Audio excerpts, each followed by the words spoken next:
Capital Sonoro. Capital Político.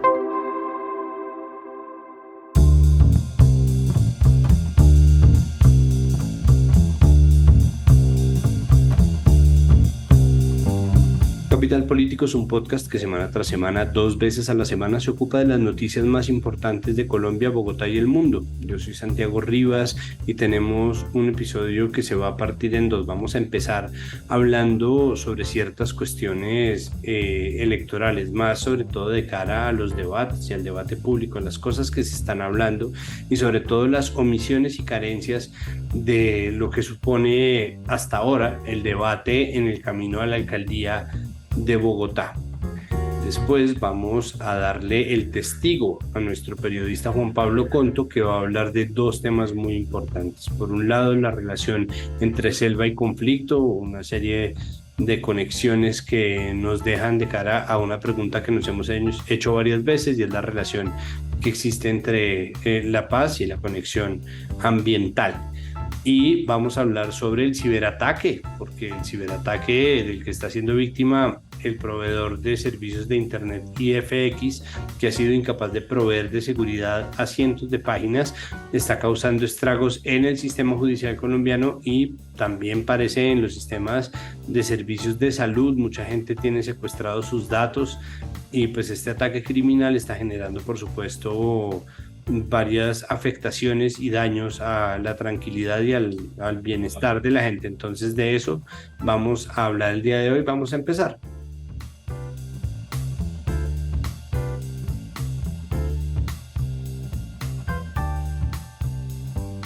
Empezamos, como les digo, hablando sobre un tema, varios temas que pueblan los debates a la alcaldía. Esto es un tema que está además propuesto por nuestros invitados. Nos interesó muchísimo su forma de entender lo que lleva de la discusión pública. Nosotros estamos a más o menos un mes y medio de las elecciones y vamos a seguir haciendo este tipo de análisis, pero queremos hacernos algunas preguntas estructurales sobre cómo se está llevando a cabo esta conversación. Entonces me encuentro con Samuel Noza Agüero. Él es investigador académico del Centro de Estudios Interdisciplinarios sobre Desarrollo, CIDER, y está haciendo su investigación doctoral sobre la transparencia y la forma como funciona la burocracia en la gestión local. Y nos encontramos también con Andrés Brito, sociólogo interesado en desarrollo urbano y parte del colectivo Postmetropolitan. Samuel y Andrés, bienvenidos a Capital Político. Muchísimas gracias por estar aquí con nosotros. Oiga, Santiago, muchas gracias a usted por la invitación. Y bueno, hoy hablaremos un poquito de eso, gerencia pública, gestión pública, cómo se maneja la alcaldía de Bogotá. Bueno, pues lo primero es precisamente eso, ¿no? El tropo del gerente, que es una cosa vieja, es decir, que ya obviamente entró a terciar en la campaña, pero que realmente es una cosa vieja que se aplica a cualquier cargo de elección popular y que se utiliza como un caballito de batalla permanentemente. Pero ¿qué quiere decir eso? ¿Qué es lo que gerencia o qué es lo que se supone que debería gerenciar un alcalde? ¿En qué medida un alcalde sí es un gerente? Yo para introducir eso le diría que, digamos, existe desde hace mucho tiempo una idea que la administración, o sea, que administrar los destinos de la sociedad requiere unas funciones que se parecen a las de gerenciar una empresa. Y por eso, pues, desde hace un tiempo, digamos, muy influenciado por una corriente teórica y académica que se llama la nueva gestión pública, se empezaron a incorporar algunas formas gerenciales del sector privado en el sector público. Y pues eso ha hecho carrera y pues no es necesariamente la lógica que debe llevar el sector público, pero lo cierto sí es que ha permitido que algunas de las funciones públicas se lleven de mejor manera. Sin embargo, la gerencia de lo público implica otros temas. Sí, como que vemos constantemente a lo largo de la historia como está salir a relucir esto de que Bogotá necesita un gerente, pero realmente si uno se pone a pensar lo que necesita una ciudad para resolver los problemas es no solo un gerente, sino muchos gerentes, como el gran equipo que gobierna una ciudad, y un líder, una persona que sea capaz de tomar decisiones sensatas, informadas, dejando un poco a un lado esto de la política electoral en la que se ve como atravesada por la disputa, por las oposiciones políticas, por las posturas políticas opuestas, y más una persona que sea sensata, que pueda tomar decisiones informadas y que pueda liderar ese gran equipo que finalmente es quien gobierna en conjunto la ciudad. En síntesis, Santiago, es algo así como mezclar unas habilidades gerenciales, pero como dice Andrés, son sobre todo objetivos políticos de largo plazo. Y lo que se necesita es esa, una visión y una capacidad de coordinación, no solamente en el componente político, sino además en el componente técnico de largo plazo. Bueno, pero ahí yo les quiero preguntar, es por una cosa que yo he tenido la oportunidad de hablar antes con Fernando Rojas, con María Mercedes Maldonado, y es la idea de un proyecto de ciudad. ¿Qué tanto el sistema político bogotano y de los centros urbanos está garantizando que exista un proyecto? Santiago, su pregunta es la pregunta de todas las investigaciones que hacemos en temas políticos y de política pública juntas. Entonces no va a tener una sola respuesta, pero yo le voy a dar una parte de una respuesta, una parte solamente, y es, yo comparto que hay muchos cambios en el quehacer. O sea, hay dos formas de evaluar esa continuidad de la que usted habla. Digamos, hay una forma de evaluar la continuidad de gobierno a gobierno, que es en lo que están empeñados sobre todo los candidatos ahora. Si usted ve el último debate, todos hablan de dar continuidad a los proyectos que tiene en marcha Claudia. Es como una especie de compromiso autoimpuesto, pero que ninguno está dispuesto a decir, no, yo voy a romper con todo lo que está haciendo la alcaldesa ahorita.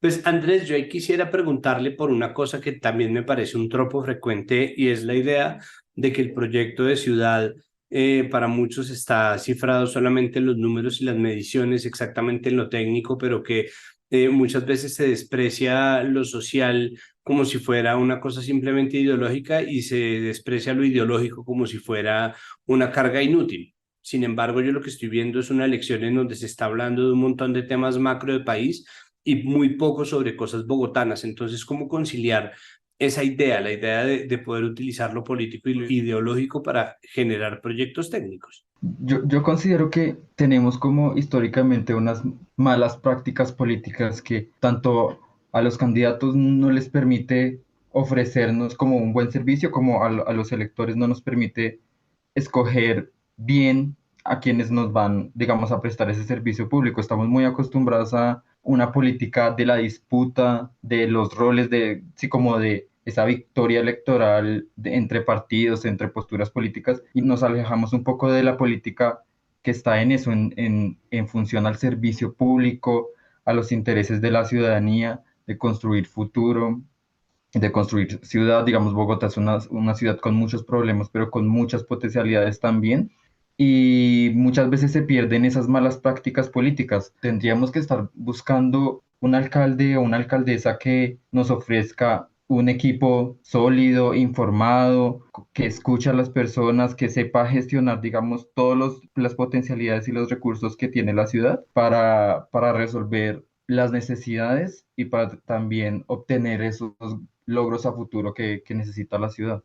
Existe otra categoría que ustedes me pusieron dentro de la propuesta de la temática de este repaso y es la idea no de Bogotá necesita un gerente, sino Bogotá necesita muchos gerentes. Eso a mí, obviamente me genera muchas preguntas, pero usted mismo lo decía, Samuel, ahorita y es la idea de una gerencia compleja. Entonces, explíqueme un poco esto y ya seguimos profundizando. Claro, déjeme decir entonces, por lo menos digamos en las escuelas un poco más críticas hablamos no tanto de gerencia, sino de gestiones públicas y también de gestiones políticas. Y esa gestión requiere muchos liderazgos convergentes, ¿no? En este caso en Bogotá, cuando menos mínimo va a tener 73 directivos más el alcalde el próximo gobierno. Pero le estoy hablando de 75, o sea, de 74.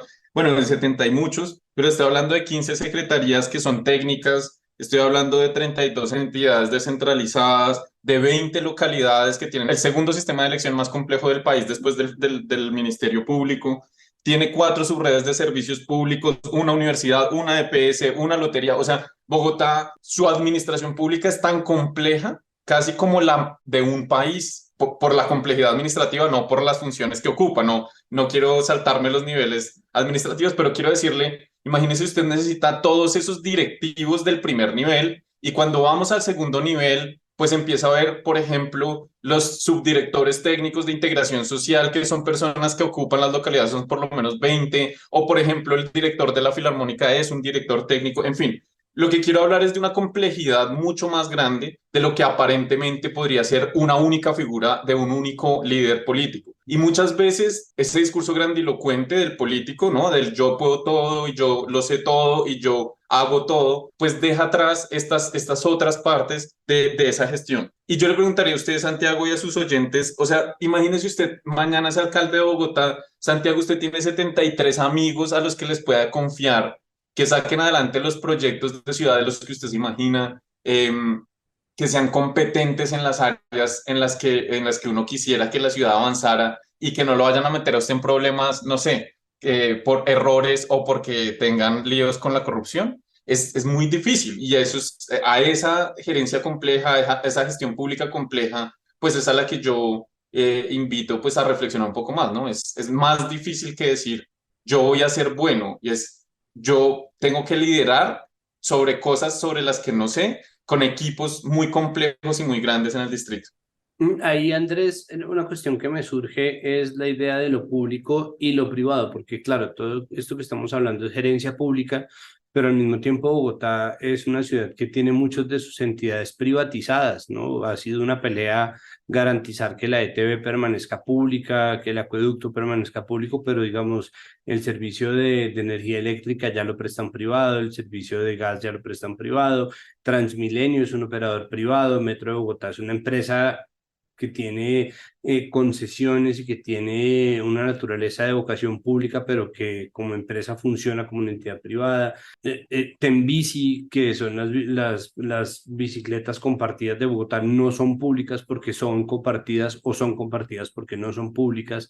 Entonces, también existe como una tendencia a la privatización. Yo no sé si eso es mejor o peor en términos de corrupción, pero al mismo tiempo me da la impresión de que es más difícil cimentar cualquier tipo de idea a largo plazo si uno tiene que garantizar que hay un montón de escritorios fuera del control del gobierno distrital que tienen que decir que sí, porque así es muy fácil bloquear cualquier proyecto que apunte a un verdadero servicio, o mejor dicho, una gerencia en pos del servicio, que para mí es lo que debería ser la vocación pública en esencia.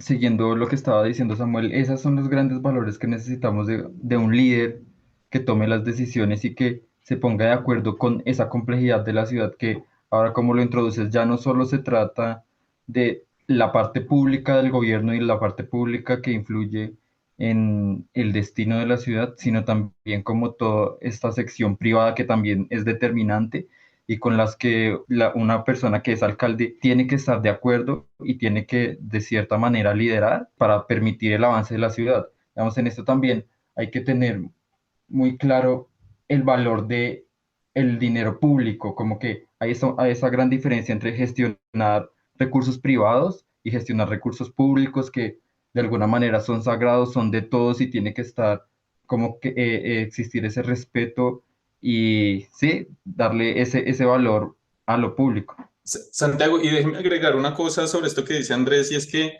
los valores, digamos, de la empresa, pues de una empresa, en principio las empresas tienen una función social, es decir, generar una economía para el bienestar de las familias o de las trabajadoras y trabajadores, pero la naturaleza de la función pública es garantizar derechos. O sea, no es solamente garantizar la función social de la empresa, que es que sus asociados y sus vinculados ganen un bienestar a través de la producción que hace esa empresa, sino es garantizar derechos. Digamos, ese es el valor principal de la gestión y de la gerencia pública. Y cuando usted pone eso en el primer orden, más allá de cómo funciona la privatización de las empresas, es cuáles son los objetivos que están persiguiendo esos niveles de servicio, tanto los que están privatizados como los que no. Porque usted puede tener empresas públicas que funcionan para garantizar, por ejemplo, la alimentación de las clientelas políticas de las personas que se hacen elegir a través de redes de clientelismo. Esa empresa esa institución pública no deja de ser pública, pero sus fines están sirviendo a intereses particulares que son nocivos y lesivos para la sociedad, que son el clientelismo.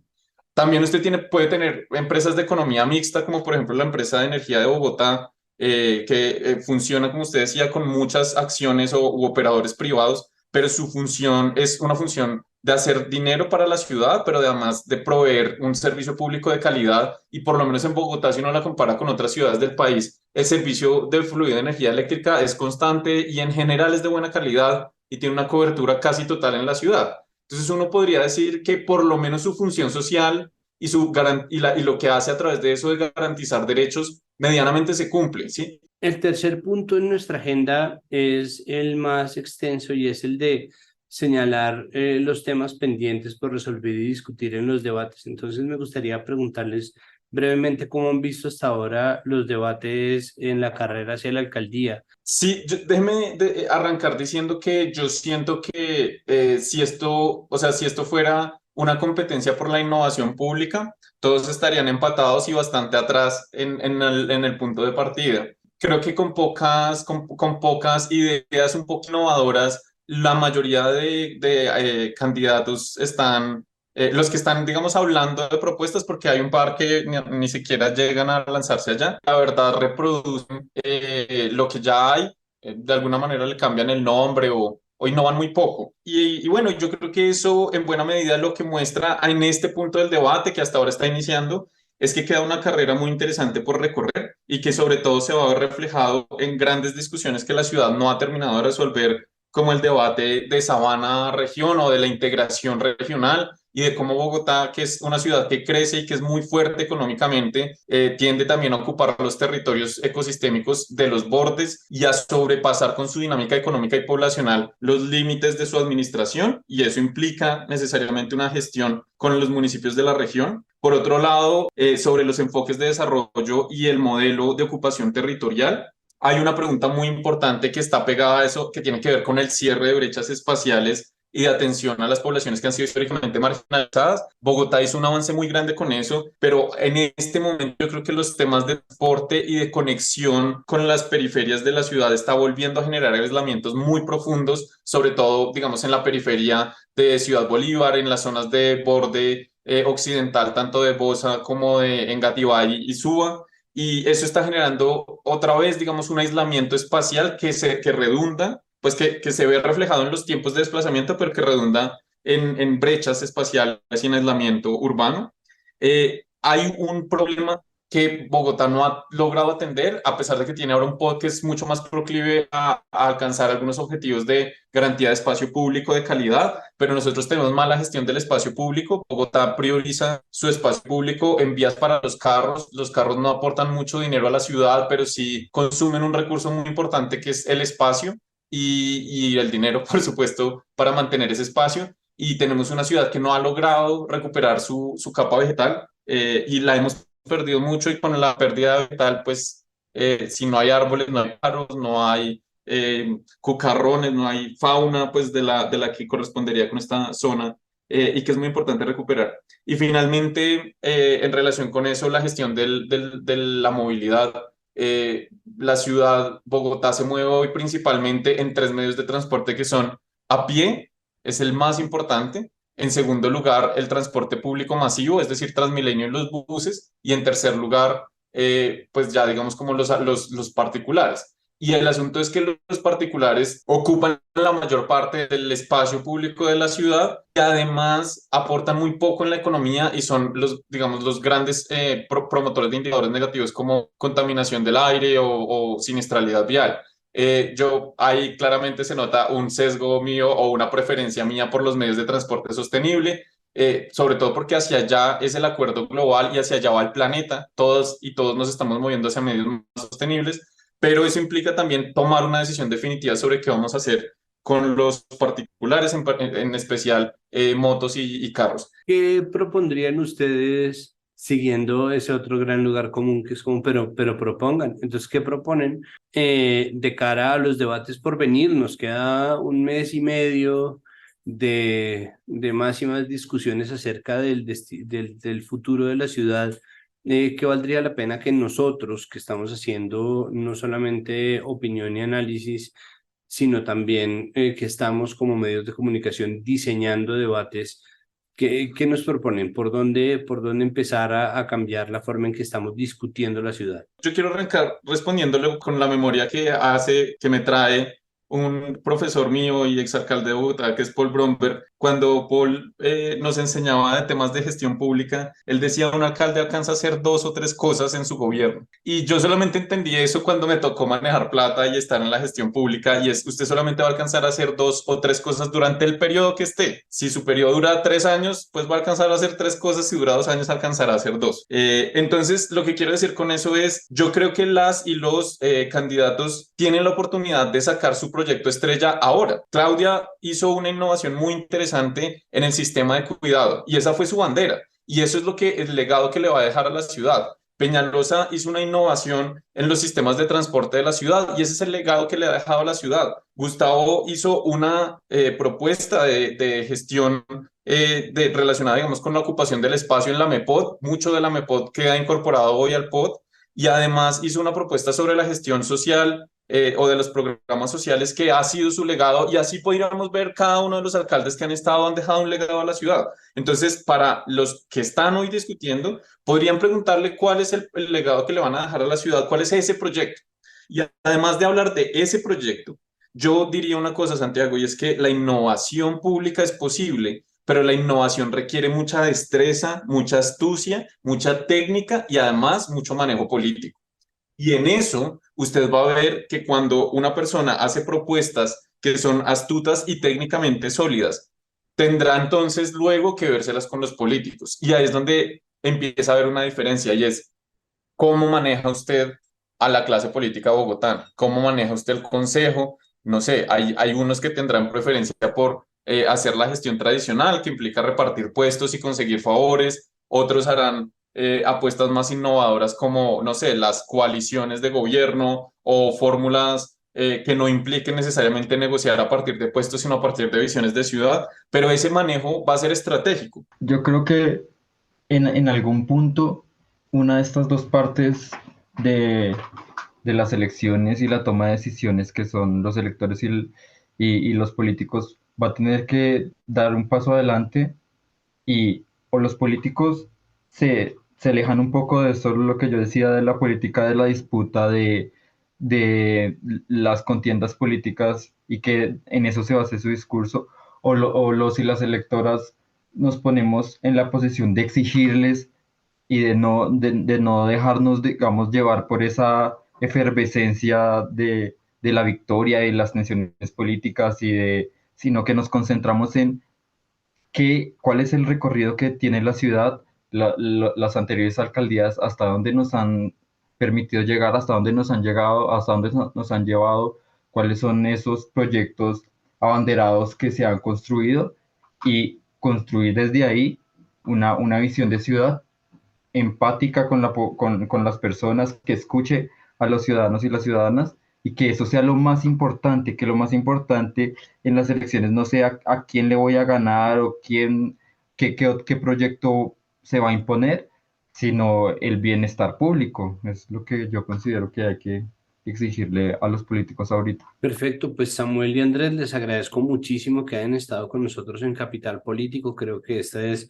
la primera de más charlas porque pues esa misma noción del bienestar público, el servicio y la gerencia compleja, pues obviamente no solamente tiene mucho de dónde cortar, sino que es importante, creo yo, abordarla muchas veces para que se empiece a volver costumbre. Creo que estamos en una elección plebiscitaria que pinta complicada, sobre todo por el carácter de voto de constante opinión que tiene, pero al mismo tiempo es fácil perder la perspectiva. Les agradezco mucho, primero por proponer estos temas que son de muchísimo interés para nuestra audiencia, pero también por hacer una claridad estructurada acerca de estos temas que a futuro tendremos que nosotros mismos tener en cuenta en Capital. Muchas gracias. Gracias a usted, Santiago. Y si me permite agregar un último comentario, recuerde que en estas elecciones va a haber dos rondas.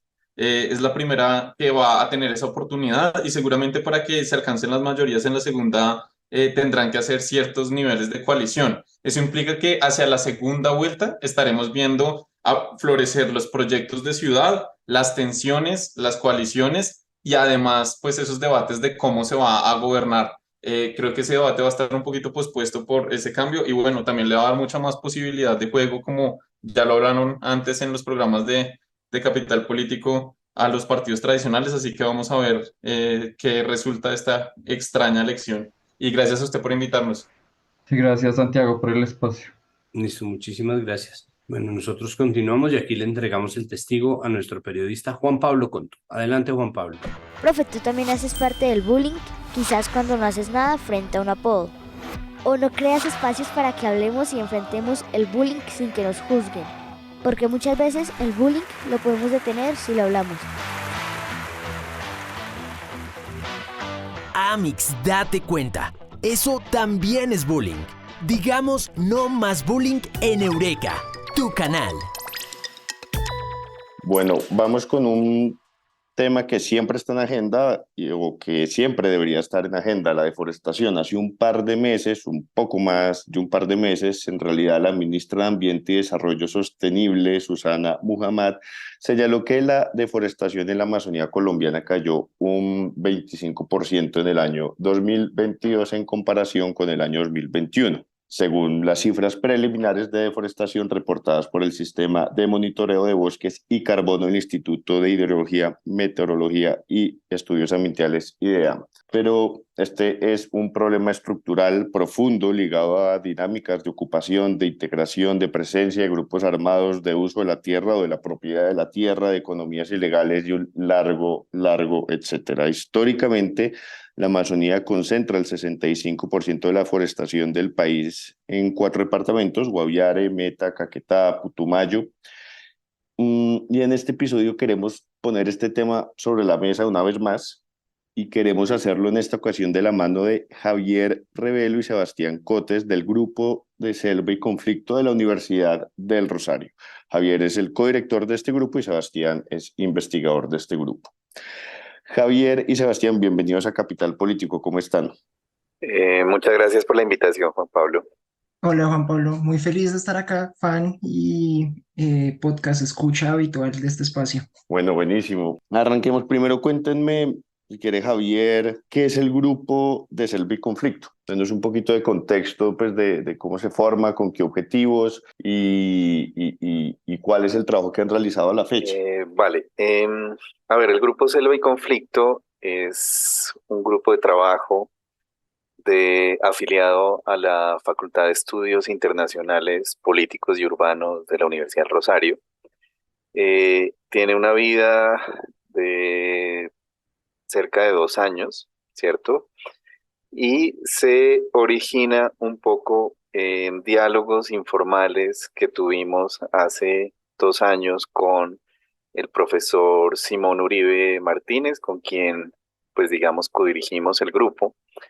Y se origina con una preocupación sustantiva, y la preocupación sustantiva era como sentir que las iniciativas en contra de la deforestación podían llegar a reproducir o repetir los errores que se habían cometido en el pasado en la relación entre el Estado y la región, ¿cierto? Es decir, la política para reducir la deforestación podía cometer los errores del pasado. Y estamos hablando sobre el uso desmedido de la fuerza, como que la política antideforestación podía como truncar las iniciativas de construcción de paz. Y con esa idea entonces empezamos como a tratar de impulsar y darle forma a un grupo de trabajo. Se formuló un proyecto y el proyecto contó con el respaldo del Instituto de Estudios de Paz de los Estados Unidos y del Fondo de Investigaciones de la Universidad del Rosario. Y ese proyecto fue lo que nos permitió conformar un grupo diverso de estudiantes egresados, es decir, y egresados en distintos niveles, con quienes pues empezar a empujar la idea, ¿cierto? Entonces a estas alturas estamos mostrando los primeros resultados de este trabajo de 2 años, pero pues sí es un grupo relativamente joven y compuesto por muchos jóvenes también. Yo daba alguna cifra en la introducción, pero quiero más que nos concentremos en la manera como nos acercamos a la deforestación o a entender el problema de la deforestación como problemática, ¿no? Quisiera entonces que arranquemos por ahí, Sebastián, ¿cómo nos hemos acercado a esta problemática y qué limitaciones presenta este abordaje? Bueno, entonces ahí hay varias cosas. La deforestación es un problema que ha cobrado relevancia en la agenda política nacional, sobre todo a partir del proceso de paz de 2016. Y ello se ha hecho de la mano de diferentes enfoques. Desde el grupo intentamos un poco criticar alguno de ellos, por ejemplo, el enfoque militarista que pretende resolver la deforestación a punta del ejército. En ese orden de ideas tenemos, por ejemplo, la Operación Artemisa. Pero también, además, tenemos otra cuestión y es que, ok, claro, está el tema de cómo se mide y cómo se monitorea la deforestación. La deforestación, digamos, el IDEAM tiene sus propias medidas, genera sus propios datos, pero esta información, a pesar de que a escalas, digamos, más macro, o sea, a nivel departamento, a nivel Amazonía colombiana, incluso a nivel municipio, es posible de encontrar, no siempre es de todo accesible a otras escalas. Entonces, desde el grupo, entre diferentes, digamos, apuestas que estamos haciendo, es intentar que estos datos, que muchas veces se quedan encerrados en una oficina o que eventualmente hacen parte de un comunicado de prensa del Ministerio del Medio Ambiente o del IDEAM, sean accesibles a niveles y a escalas que trasciendan más allá de la academia y que trasciendan eh, más allá pues, de estos espacios como tal. En ese orden de ideas tenemos una serie de, digamos, de propuestas. Una de ellas es un esfuerzo que estamos haciendo, que es un visor geográfico, eh, con el cual, claro, nosotros tenemos unos datos que son generados, en este caso, pues, o por el IDEAM o por otras agencias independientes, y intentamos aterrizarlos a escalas diferentes. Entonces, resguardos indígenas, zonas de reserva campesina, consejos comunitarios, y de esta forma permitir que las personas puedan acceder a ellos, digamos, sin necesariamente tener la barrera de, ok, yo necesito programar para saber cómo acceder a esta información, o yo necesito, digamos, conocer mucho sobre herramientas informáticas. Para superar precisamente esta lectura simplista que hace mención Sebastián, ¿qué metodologías o cómo hicieron ustedes para investigar esta problemática y entender las diferencias en el tiempo y en el espacio a la hora pues, de acercarse a esta problemática? Pues la respuesta directa es, nosotros hacemos un gran esfuerzo por que los productos, digamos, del proyecto y del grupo sean herramientas que puedan contribuir a construir un mejor conocimiento, ¿cierto? Entonces, pues nosotros como grupo tenemos algunas claves de interpretación y algunas ideas sustantivas que podrían ayudar a responder la pregunta, pero el eje un poco de nuestro trabajo ha sido facilitar, o sea, construir esas herramientas y facilitar el acceso para que como que se avance en una construcción de conocimiento un poco más desde abajo, un poco menos técnica, un poco más en relación con la gente que habita los territorios directamente. Hay una relación o sea, la forma como se ha producido tradicionalmente el conocimiento sobre deforestación es o muy técnica, como bien decía Sebastián,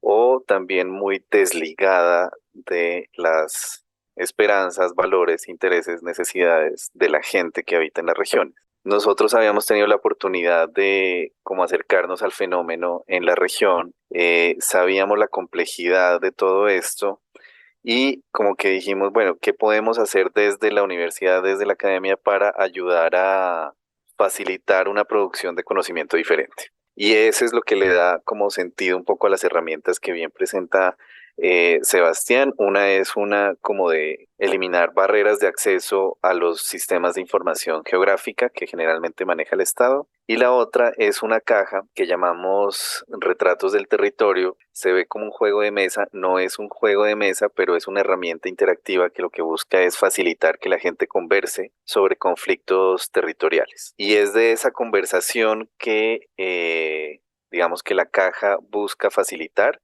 que se debe que debe salir el conocimiento necesario para, ¿por qué no?, idear estrategias de intervención, de política, como más sensibles y que se conecten de una mejor manera con lo que ocurre en los territorios. Entonces, como que en lugar de seguir repitiendo esta lógica más como de arriba hacia abajo en la producción de conocimiento, digamos, tenemos la apuesta por entregar herramientas para que se pueda avanzar mejor en la construcción de un conocimiento de abajo hacia arriba. Quisiera que pasáramos a hablar de GeoSelva y GeoSelva Móvil.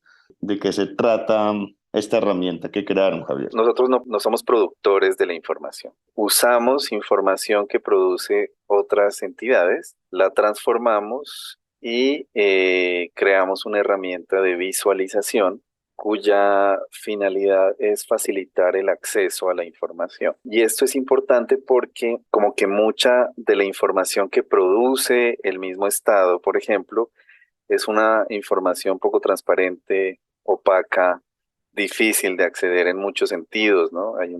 O sea, las dificultades de acceso a veces son jurídicas, es decir, no te la entregan. A veces son técnicas, ¿cierto? Es decir, puedes descargar la información, pero el trabajo de procesarla y darle un uso es muy complicado. Entonces hay muchas barreras de acceso y lo que empezamos a encontrar es que pues la gente en la región, ¿cierto? Que habita, digamos, corregimientos, veredas y demás, como cerca donde se está ampliando la frontera agropecuaria, no tiene como buena información sobre lo que ocurre y lo que se espera del territorio. Entonces, por ejemplo, hay preguntas, ¿no? Yo quiero saber si mi finca está en una zona de reserva, está en un parque, está en un resguardo, ¿cierto? Yo quiero saber si mi vereda está en un bloque de exploración de petróleo, ¿cierto? Y esa información que suena como tan importante es muy opaca y muy difícil de acceder para un habitante en la región. Lo que nosotros hicimos fue tratar de coger toda esta información y disponerla de tal forma que facilite el acceso. Perfecto. Quisiera, hace poco ustedes, precisamente para presentar estas herramientas de las que estamos hablando, tuvieron el evento Desarmando la Deforestación, un diálogo sobre visiones y alternativas. Hacia el final de este evento hubo un panel bastante interesante y que se mencionan cosas como las que ya mencionaba Sebastián, de los bonos de carbono. ¿Qué conclusiones podemos sacar de esa conversación y las problemáticas que se tocaron ahí? ¿Cuáles son puntos clave a tener en cuenta a la hora de entender los fenómenos que están sucediendo hacia la Amazonia colombiana? Este es un tema que requiere también de más bagaje, más investigación como tal. Es un tema que está siendo relativamente relevante desde hace poco. Recuerdo bien que hace unos meses, por ejemplo, en Caracol y en Los Informantes sacaron unos informes o unas notas sobre los bonos de carbono, de hecho muy positivas. Eh, y es un tema que siento yo, ya hablando de manera personal, requiere de más conversación como la que tuvimos en el panel de ese día. En el panel de ese día, las posturas eran mayoritariamente contrarias a los bonos de carbono, y esto tiene pues unas implicaciones porque los bonos de carbono al fin y al cabo son un mecanismo de mercado, un mecanismo que nace en el contexto de una problemática que es el cambio climático, y que intenta a través del mercado solucionar los problemas que el mismo mercado ha generado. Esto a nivel filosófico puede ser problemático para, pues, digamos, muchas comunidades, o sea, estamos vendiendo el aire y el aire puede tener, digamos, un valor sagrado en muchos contextos. Mm, pero por otro lado, también, digamos, no es una cuestión de blanco o negro. También puede ser beneficioso en muchos contextos, porque puede permitir, claro, con ciertos, digamos, eh, con ciertos estándares que no siempre se cumplen, con ciertas responsabilidades que tampoco siempre se cumplen, que recursos lleguen a regiones a las que históricamente no han llegado los recursos, no ha llegado el Estado y pues en las que también hay unas relaciones muy desiguales.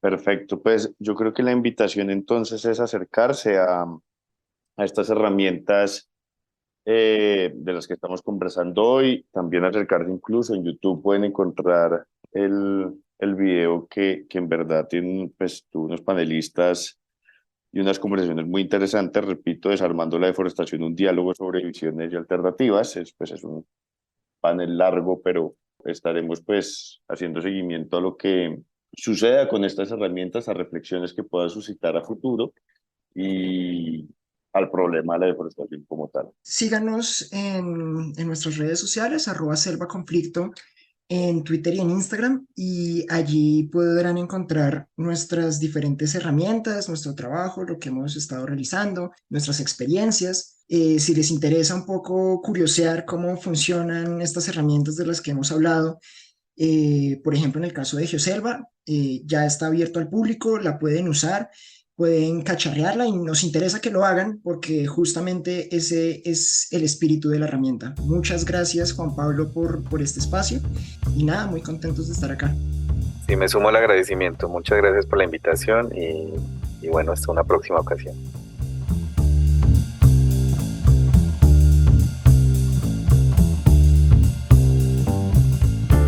Bueno, el jueves Colombia se despertó con la noticia de un ciberataque masivo que se ha apoderado de numerosas entidades del gobierno, los portales web de la rama judicial, el Ministerio de Salud, la Superintendencia de Industria y Comercio, la Superintendencia de Salud y otros organismos quedaron fuera de servicio.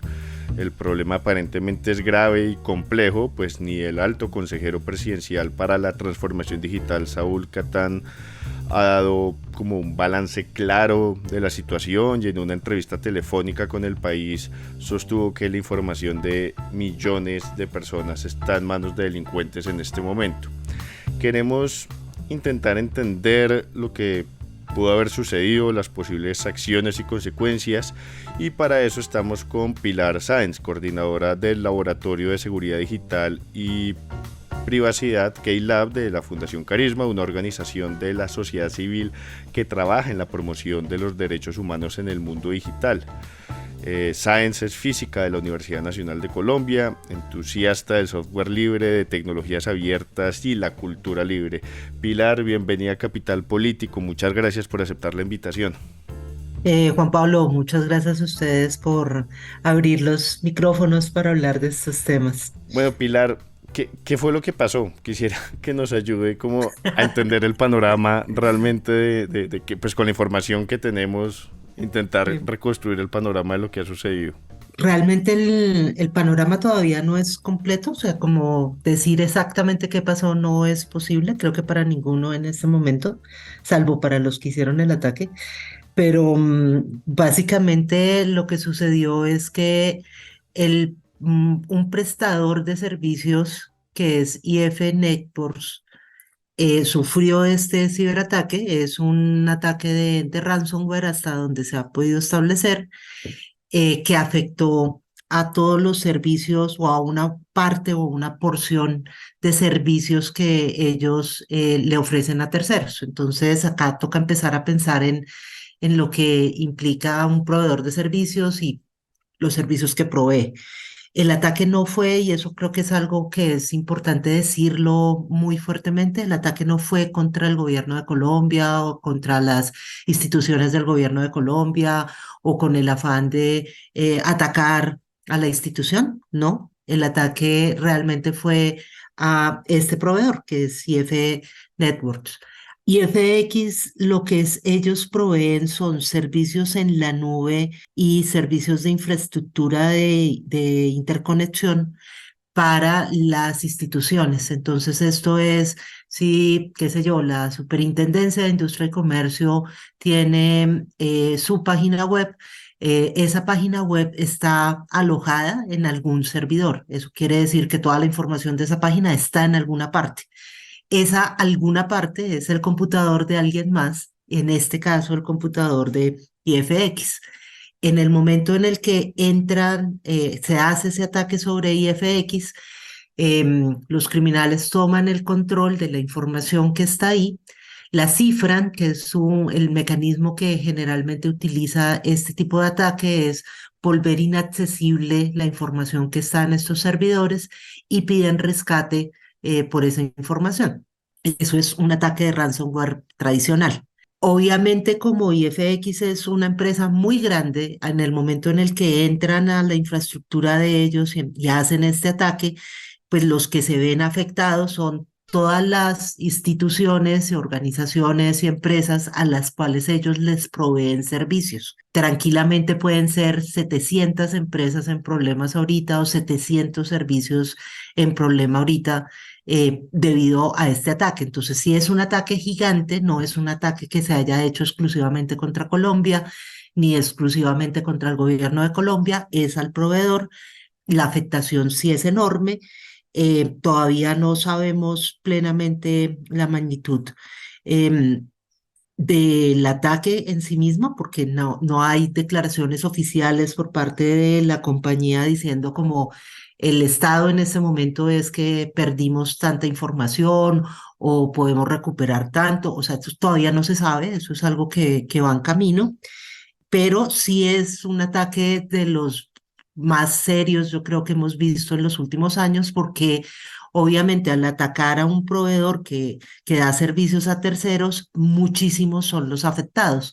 A diferencia de los ataques anteriores, quizás del caso de Invima o del caso de el DANE o el caso de Keralty, donde era solamente un afectado, en este caso tenemos muchos afectados. Pilar, ¿qué consecuencias puede traer esto? Yo creo que podemos situar consecuencias a por lo menos 3 niveles. El primero es el inmediato, o sea, vamos a tener una serie de servicios que no van a poder darse de forma ágil o de la forma habitual como se estaban dando antes porque el servicio está caído y va a continuar caído durante un tiempo que todavía no se puede precisar porque no sabemos, y esto pues lo estará evaluando IFX, la severidad del ataque y por tanto también cuáles son los mecanismos de recuperación de esa información y si siquiera se puede recuperar parte de esa información. Como todavía no se sabe, la primera consecuencia directa es esos servicios que estaban ahí, que no tengan un backup, que no se puedan recuperar fácilmente, van a estar sin posibilidad de volverse a dar en un tiempo. Ni siquiera podríamos decir cuántos, si esto va a ser días o va a ser semanas o meses. Entonces, de nuevo, si uno dice tienen backups, tienen la información, puede ser como el caso, voy a referirme a los casos anteriores un poco para también hacer memoria de que esto no es nuevo, o sea que este tipo de ataques están ocurriendo todo el tiempo. Cuando fue el ataque al DANE, el tiempo de recuperación de la información que ellos tenían en backups tomó un par de semanas. La vez del ataque el primer ataque al INVIMA tomó meses poder hacer la recuperación del servicio y se pasaron muchísimas cosas a hacerlas a papel o hacerlas de otras formas. Entonces, el cuánto vamos a tener este tiempo de no disponibilidad de servicios es bastante incierto. Y esa sería como una primera consecuencia. Derivado de esa primera consecuencia, vamos a tener que van a haber servicios que necesariamente van a cambiar. Y acá uno esperaría que las entidades que prestan, que estarían dentro del área de lo que uno denominaría áreas críticas o servicios críticos, necesitarían empezar a actuar muy rápidamente. O sea, el sector salud, por ejemplo, tú no puedes, porque tengas una falla en el sistema, pues las personas pueden tener complicaciones de salud importantes o pueden fallecer. Entonces, este es un sistema que sí o sí tienes que ponerlo a funcionar de alguna forma. Entonces, acá entran todos los planes de contingencia a funcionar, que de hecho ya hay un comunicado del Ministerio de Salud sobre su plan de contingencia alrededor de esta crisis, por ejemplo. Entonces, hay servicios que van a cambiar porque van a tener que funcionar en la contingencia y que después puede ser que también presenten alteraciones porque tuvieron que haber cambios. Entonces, ese va a ser como un segundo nivel. Y hay un tercer nivel de consecuencias que quizás es el que nos compete más como a todas las personas y es si hubo fuga de información, con esa información se pueden hacer también ciertos ataques derivados. Entonces, si yo tengo una base de datos donde tengo tu nombre, donde tengo tu dirección de correo, donde tengo tu teléfono, donde tengo la información, qué sé yo, de los procesos judiciales en los cuales has estado inmiscuido, porque pues parte de las afectaciones fueron a la rama judicial, por ejemplo. Es muy fácil pensar que esta información en manos de criminales se pueda prestar para que hayan llamadas extorsivas, mecanismos de fraude, otro tipo de acciones criminales derivadas del hecho de que esa información la tengan ellos. Ahí ya mencionaba como algunas pistas, creo, pero ¿qué se puede hacer y qué sabemos que se está haciendo? Listo. ¿Qué se puede hacer y qué sabemos que se está haciendo? Yo creo que es importante, la escala de esto es muy importante tenerla en la cabeza, porque lo que nosotros como ciudadanos de a pie podemos hacer es básicamente nada, esperar a ver qué pasa. Lo que el gobierno puede hacer casi que es esperar a ver qué pasa, pero pueden hacer acciones para ayudar a las instituciones que necesitan actuar en sus planes de contingencia. Entonces ahí ya hay una esfera de cosas posibles, pero realmente los que más están trabajando en este momento, o esperamos que lo estén haciendo, es la gente de IFX que tiene que recuperar su sistema. ¿Qué otras cosas se pueden hacer? Yo creo que es importante el llamado a la calma y la información a la ciudadanía sobre este ataque. Por eso, por ejemplo, tener esta conversación es importante, porque lo que no se debe hacer es caer en el alarmismo ni que este tipo de incidentes genere mayor desinformación o que genere pánico y alarmas que no están justificadas. Entonces, salir a decir en medios que Colombia está bajo ataque, por ejemplo, es algo que es bastante, no sé, alarmista y que podría generar consecuencias de pánico donde no las deberíamos tener. Eso es algo que se puede también hacer, o sea, como los medios de comunicación y las personas en general podemos informarnos sobre el tema, mantener la calma, tener como una sana perspectiva sobre el tema, de forma tal que no caigamos en desinformación alrededor, y que podamos contrastar información que nos está llegando sobre este incidente. Lo otro que se puede hacer ya que, bueno, uno por parte de las instituciones del Estado y del mismo gobierno, sí es empezar a trabajar con muchísima mayor em, vehemencia en tener planes de mitigación, en tener buenas políticas sobre seguridad digital, en poder tener buenos criterios en el momento en el que escogen proveedores de servicios, poder tener planes de contingencia para el momento en que las cosas salgan mal, porque siempre pueden salir mal. Aun cuando escojas el mejor proveedor del universo, también puede fallar. O sea, como que hay que estar preparados como para este peor escenario, porque en términos de seguridad digital o de ciberseguridad, uno dice, el problema no es si va a pasar, sino cuándo. O sea, tú tienes que estar preparado para que eventualmente este tipo de cosas sucedan y por tanto, si tienes un buen plan de contingencia, pues sabes qué hacer y cómo enfrentarte al problema. Si no tienes un plan de contingencia, pues sí es el momento de empezar a hacerlo. Y eso es una tarea que tiene pendiente particularmente las instituciones de gobierno, que sería como a este segundo nivel, si quieres. Y en el último nivel ya de lo que nos toca a las personas de pie, además de estar esperando a ver qué pasa, creo que sí es importante pues entrar a considerar que sí se necesita fortalecer como también nuestros mismos propios mecanismos de seguridad, que van desde poder tener una sana desconfianza cuando le llegan a uno ofertas comerciales no pedidas por el correo o mensajes de textos así súper sugerentes de que uno descargue cosas o cosas sencillas como tener un antivirus también en el celular y en el computador y como permanentemente estar chequeando que todas las cosas que uno esté descargando sean adecuadas, tener buenos hábitos. pero esto termina siendo realmente inocuo cuando uno piensa en la escala de lo que está pasando ahorita. Sí, y creo que sobre un punto que mencionaba Pilar también, que esto no se vuelva carne para como discusiones o instrumentalización política, ¿no? Que también ha pasado a nivel de medios y pues que no tiene sentido que el debate se vaya por ese lado. Fuera de esto que se puede hacer y como de esos niveles de consecuencias que usted mencionaba, ¿después qué? Después de que, digamos, pase en el tiempo, que no sabemos cuánto va a ser lo que pase, ¿qué vendría después? Además de la discusión que ya pone ahorita sobre la mesa, que es importante tener esa institución.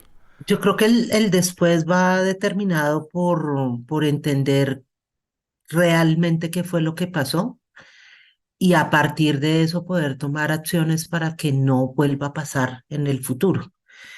Y esto es básicamente aprender no del error, sino aprender del incidente, porque pues muchas veces no necesariamente son los incidentes de seguridad digital, no necesariamente es porque alguien haya hecho las cosas garrafalmente mal, sino porque efectivamente los sistemas por sí son vulnerables. Pero evidentemente si la falla arrancó porque había un conjunto de sistemas sin actualización, pues consecuencia a futuro es tienes que actualizar todos los sistemas que estés utilizando sí o sí. Si el problema es porque se tenían unos puertos abiertos y información expuesta en Internet, entonces tienes que cerrarlos y tienes que atender ese problema. Entonces, el qué a futuro depende mucho de poder entender mejor qué fue lo que pasó. Ahora, hay una serie de decisiones que tendrían que tomar las instituciones y que pues eso debería ser guiado por el gobierno precisamente eventualmente por una agencia nacional de seguridad digital, pero pues si no nosotros tenemos una institución que es el COLSER, que es el Centro de Respuesta a Incidentes de Seguridad Digital, que igual debe estar apoyando en la medida de lo posible en este caso. Pero esta institucionalidad tiene que dar lineamientos sobre lo que va a pasar. Entonces, sí o sí, por ejemplo, tener el mapa de infraestructuras críticas que hay en el país, cosa de que esas infraestructuras críticas tengan a su vez planes de contingencia para este tipo de situaciones. Eso tiene que estar antes de lo siguiente que podría eventualmente pasar. Eso quiere decir que si en este momento no están, algo que tiene que pasar es que las instituciones, pues uno, sean mapeadas y saber cuáles son sus infraestructuras críticas, cuáles son sus servicios que sí o sí tienen que funcionar independientemente de lo que pase y tomar medidas para que esto pueda ser así. Perfecto, Pilar, pues muchísimas gracias por acompañarnos en Capital Político y explicarnos pues de una manera tan clara las piezas que tenemos hasta ahora de lo que pasó con este ciberataque. Bueno, no es nada, Juan Pablo, muchísimas gracias a ustedes y pues por acá pendientes de saber qué va a pasar. Y hasta aquí este episodio de Capital Político. Recuerden que todo lo que hacemos en Capital Sonoro, que tiene no solamente este podcast, sino muchos otros, pueden ustedes encontrar el resto de contenidos si buscan Capital Sonoro en todas las plataformas en las cuales ustedes escuchen podcast. Recuerden que todo lo que se hace aquí en Capital Sonoro se hace gracias al trabajo arduo de nuestra productora María Alejandra Cuestas, de nuestro periodista, investigador Juan Pablo Conto y de nuestro editor Cian León Bernardo González. Recuerden también que tenemos un podcast noticioso que sale todos los días en la tarde. Ahora un podcast es uno de los muchos formatos en los cuales se difracta, se divide y se expande el sistema noticioso del sistema de comunicación pública Capital, que se llama Ahora, y ustedes pueden encontrar todos los contenidos, incluyendo por supuesto nuestro podcast, a donde sea que miren y en donde sea que se encuentren. Pueden suscribirse también al boletín de noticias diario que va a llegar a su correo electrónico. De la misma manera, recuerden que esto es comunicación pública, es decir, nosotros no necesitamos ningún tipo de suscripción o no necesitamos financiamiento de nadie. Muchas gracias por pensarlo. Lo que sí es, ya que la plata se la va a dar a un proyecto independiente que en realidad lo necesita, a nosotros lo que nos puede dar es un empujoncito con la difusión, ayudarnos a recomendarnos en sus chats familiares y de amigos, en sus redes sociales, pegar el enlace, y si la plataforma en la cual usted escucha Capital Político y cualquier otro podcast que nosotros tengamos tiene la posibilidad de calificar, por favor denos una calificación, ojalá buena, siempre y cuando le nazca. Muchísimas gracias por su audiencia y nos oímos en el próximo episodio. Hasta luego. Capital Sonoro.